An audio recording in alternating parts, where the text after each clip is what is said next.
Assalamualaikum warahmatullahi wabarakatuh. A'udzu billahi minasyaitonir rajim. Bismillahirrahmanirrahim. Alhamdulillahi rabbil alamin wassalatu wassalamu ala asyrafil mursalin sayyidina wa habibina wa syafi'ina Muhammadin wa ala alihi wa sahbihi ajma'in. Wala haula wala quwwata illa billahil aliyyil azim. Pemirsa Sohib Warna ingkang kulya mulyakaken, monggo Sohib Warna sareng-sareng panjenengan buka kitab Adabul Alim wal Muta'allim halaman yang pertama, meneruskan dari pengaosan kemarin bahwasanya Rasulullah Muhammad sallallahu alaihi wasallam bersabda, kewajiban hakul walad ala walidihi ayyuhsina ismahu wa yuhsina murdi'ahu wa yuhsina adabahu. Hak-hak yang wajib dipenuhi oleh orang tua inggih menika ayyuhsina ismahu, memberi nama yang baik bagi anaknya, wa yuhsina murdi'ahu, memberi ASI anaknya, wa yuhsina adabahu, dan memberi pendidikan adab yang baik. Sohib Warna ingkang kula mulyakaken, adab menika dibagi ada dua, yaitu al-adab ma'al khaliq, al-adab ma'al makhluk. Kewajiban menjaga adab, kewajiban menjaga akhlakul karimah kepada Allah Subhanahu wa ta'ala, kewajiban menjaga adab kepada makhluk, kepada sesama. Kewajiban menjaga adab kepada al-khaliq, kewajiban menjaga akhlak kepada Allah Subhanahu wa ta'ala merupakan suatu kewajiban yang harus kita penuhi. Karena apa? Karena ketika kita beribadah kepada Allah Subhanahu wa ta'ala, kita tidak menjaga adab itu, maka dikhawatirkan ibadah kita tidak diterima oleh Allah Subhanahu wa ta'ala. Na'udzubillah tsumma na'udzubillah. Pramila Imamuna Al-Ghazali menjelaskan tentang adabus suhbah ma'allah arba'ata asyar. Adabiyah, menjaga adab kepada Allah, itu dibagi ada 14. Yang pertama itraqur ra'si wa ghaddut tarafi. Yang pertama adalah dingkluaken sirah, selalu memejamkan mata. Nggih artine kula kalian panjenengan mboten mlampah pas merem ngoten. Akhirnya nggih ketabrak sampean lek nyupir. Numpak mobil ngeremet kok nggih mboten ngoten maksude. Tapi dalam artian selalu tawadhu. Itraqur ra'si, ketika kita beribadah kepada Allah sampean dingkluk pun ningali teng ndukur. Dingkluk kalau di dalam fikih itu dijelaskan ketika kita sholat harus melihat kepada mawadhi'us sujud, kepada tempat sujud kita, sehingga kita akan mendekati terhadap diterimanya ibadah kita oleh Allah Subhanahu wa ta'ala. Mumpun teng Allah Sohib Warna, sampean anu tik ngarepe gurune sampean, tik ngarepe ibu sampean, mendelik ngoten, gitu ku akhlaknya jelek. Apalagi ketika kita beribadah, ketika kita sholat, maka alangkah baiknya kita itraqur ra'si wa ghaddul basar, dingkluaken sirah, melihat kepada maudhi'us sujud, ke tempat sujud kita ketika kita melakukan sholat, sehingga insyaallah dengan itraqur ra'si, dengan memejamkan mata, kita akan konsentrasi ibadah, khudur kepada Allah, dan diharapkan ibadah kita diterima oleh beliau Allah Subhanahu wa ta'ala. Amin amin ya rabbal alamin. Adabiyah yang kedua oleh Imam Ghazali dijelaskan jam'ul hammi ail qasdu ma'al i'timad 'ala Allah, yaitu mengumpulkan qasdu. Kita harus i'timad 'ala Allah, berpegang kepada Allah, bertendensi kepada Allah, tidak yang lain.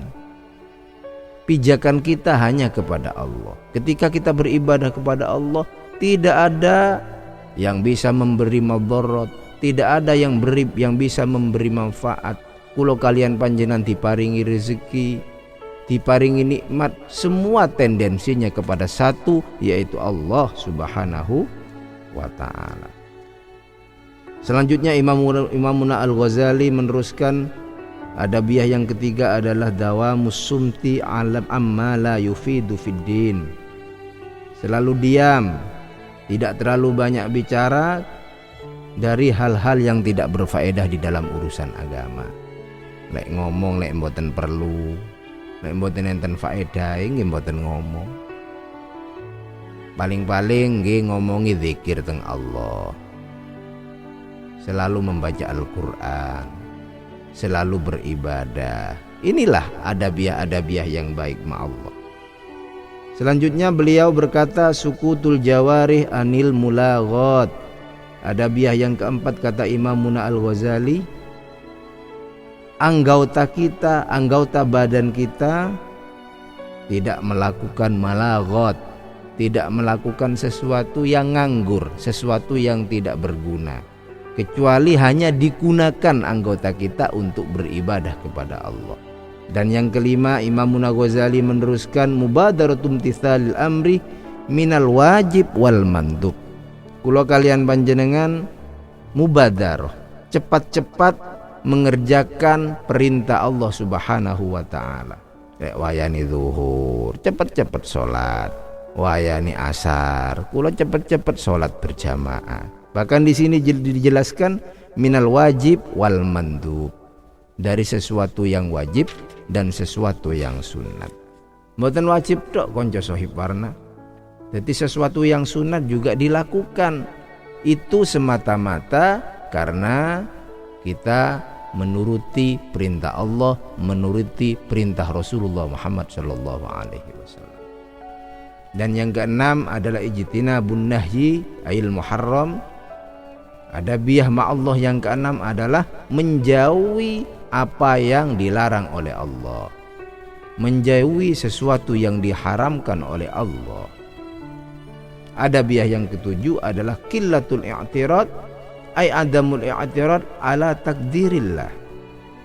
Yang ketiga, yang ketujuh adalah sedikit protes, yakni tidak selalu protes terhadap nasib yang telah ditakdirkan oleh Allah. Kulo kalian panjenengan menawi ditakdir kalian Allah, ditakdir melarat, gak enak, mboten ngursula teng Allah, iya iki panjen wis takdiri Allah. Hanya saja kita diwajibkan untuk ikhtiar. Lek kerjane sampun kerja sohib warna, tapi pada akhirnya kita harus i'timad, kita harus pasrah dengan apa yang ditakdirkan oleh Allah Subhanahu wa ta'ala. Tidak boleh banyak protes. Pramilo Imamuna Asy-Syadzili berkata di dalam kitab Minahus Saniyah, kulu min atyabit ta'am. Beliau bersabda, ayo mangan lo sampean, makanlah kamu dengan makanan-makanan yang enak, minumlah kamu dengan minuman-minuman yang enak, silahkan. Tidurlah kamu dengan tidur spring bed, tidur di hotel, tidur di tempat-tempat yang nyaman, dengan minuman-minuman yang enak. Karena apa? Orang yang diberi nikmat oleh Allah, lantas dia bersyukur kepada Allah dengan ucapan alhamdulillah, itu lebih baik daripada orang yang miskin dan dia berkata alhamdulillah, tapi di dalam hatinya timbul ismi'zaz, tapi di dalam hatinya timbul grundel. Jadi syukur ini mboten sepenuh hati sohib warna. Ngomongnya yo, aku pancen ngene iki mek pangeran ditakdir. Kerja ya kerja gak duwe duit. Penghasilan yo didik, dah motor wela. Ya alhamdulillah. Alhamdulillah. Tapi ngomongnya alhamdulillah nih ismi'zaz, timbul ngerundel, tidak sepenuh hati. Nah, makanya kulo kalian panjenengan kedah noto hati. Kulo kalian panjenengan memang harus benar-benar dijaga hati kita.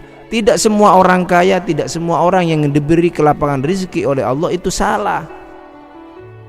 Bahkan justru orang miskin sekalipun kalau tidak dijaga hatinya, justru akan semakin jauh kepada Allah Subhanahu wa ta'ala. Pramila, qillatul i'tirad ini merupakan adabiyah, merupakan akhlak yang baik kepada Allah. Kula kalian panjenengan diwajibkan untuk ikhtiar, berusaha, kerja, ikhtiar, itu memang perintah daripada Allah. Makom kula kalian panjenengan iku makom asbab sohib warna, masih tingkatan kerja, nggih kerja sak wontene, sak ikhtiar ngoten pingin ngoten silahkan. Tapi pada akhirnya kita harus menerima apa yang telah ditakdirkan oleh Allah Subhanahu wa ta'ala. Yang kedelapan, adabiyah ma'allah. Imamuna Al-Ghazali meneruskan dengan dawuh dawamu dzikri bil lisan wal qalb. Dawamu dzikri bil lisan wal qalb. Kita harus selalu berzikir kepada Allah Subhanahu wa ta'ala. Baik bil lisan, baik dengan lisan kita membiasakan berzikir kepada Allah, au bil qalbi, atau dengan hati kita selalu ingat kepada Allah Subhanahu wa ta'ala. Pramila kula kalian panjenengan sohib warna, zikir niku boten kedah wonten masjid mawon. Kula kalian panjenengan zikir niku boten kedah nyekel tasbih, surbanan, kuplukan, sarungan. Hatta panjenengan wonten embong, ono emperan embong, nyangkruk jagongan, tidak ada masalah. Panjenengan boten kedah sarungan, sualan cekak nggih boten nopo-nopo. Bahkan orang-orang yang berdasi sekalipun, orang yang pakai celana, orang-orang kantor, orang atasan, orang bawahan, siapapun, kita masih diberi kesempatan untuk berzikir kepada Allah Subhanahu wa ta'ala dimanapun berada. Pramila Imam Ghazali mengatakan bil lisan au bil qalb. Zikir teng Allah niku enten kalih sohib warna, baik dengan lisan atau dengan hati kita. Kalau lisan kita tidak berzikir, maka hati kita cukup ingat kepada Allah Subhanahu wa ta'ala. Pramila Asy-Syaikh Ibnu Athaillah As-Sakandari, beliau menghimbau la tatruki dzikra li'adami hudurika ma'allahi fi li'anna ghaflataka an wujudi dzikri asyaddu min ghaflatika fi wujudi dzikri. La tatruk adz-dzikra li'adami hudurika ma'allahi fi. Jangan kamu tinggalkan zikir kepada Allah hanya karena alasan kamu tidak ingat kepada Allah. Lah opo zikir nang Allah, aku gak eling percuma sampean iku. Maitu nang koncone. Lah opo sampean iku zikir nang Allah, lek gak eling percuma. Kata Imam Ibnu Athaillah, jangan seperti itu. Zikir itu tidak terbatas. Kula kalian panjenengan jangan pernah meninggalkan zikir hanya karena alasan itu. Lek gak eling nang Allah percuma zikir. Tidak seperti itu. Kata beliau li'anna ghaflataka an wujudi dzikri. Karena panjenengan lali teng Allah tidak disertai dengan zikir, itu asyaddu lebih parah min ghaflatika fi wujudi dzikri. Itu lebih parah daripada panjenengan lali teng Allah tapi panjenengan menyempatkan diri lisan panjenengan berzikir terhadap Allah Subhanahu wa ta'ala. Karena alasannya li'anna tarta dzikri fihi bu'dun anillahi ta'ala bil qalbi wal lisan. Yang boten zikir niku sohib warna justru akan semakin jauh dari Allah Subhanahu wa ta'ala. Bil qalbi wal lisan, hati kita lupa kepada Allah, terlebih-lebih lisan kita juga jauh kepada Allah Subhanahu wa ta'ala. Lek tiyang boten zikir niku semakin jauh, semuanya jauh. Lisan kita jauh, hati kita juga semakin jauh. Bi khilafi dzikri, berbeda kalau kita selalu berzikir kepada Allah. Apa bedanya? Fa innaka imba'utta anhu bi qalbik fa anta qaribun bi lisanik. Kata Ibnu Athaillah As-Sakandari, panjenengan zikir teng Allah niku sohib warna, walaupun panjenengan itu jauh dari Allah, hati panjenengan tidak ingat kepada Allah, tulin sekak nggih, matun, tepak ngompreng, tepak nyupir, hati kita tidak ingat kepada Allah. Tapi fa anta qaribun bilisanika, ada nilai tambah dari panjenengan. Walaupun hati sampean tidak ingat kepada Allah, tapi lisan panjenengan komat kamit selalu zikir kepada Allah Subhanahu wa ta'ala. Makanya kata Syekh Ibnu Athaillah, fa'alaika an tadhkurullaha bihi wa in kana qalbuka ghafilan halal dzikri. Pramila kula kalian panjenengan ayo selalu berzikir. Ayo kita gerakan, ayo berzikir kepada Allah walaupun hati kita tidak ingat kepada Allah.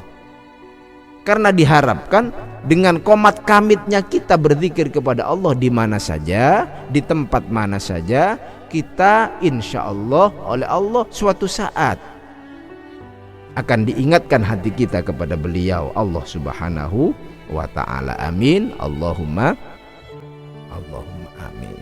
Keranten Sohib Barna, kita ini tidak akan pernah tahu kapan kita ini mati, kapan kita ini diambil oleh Allah.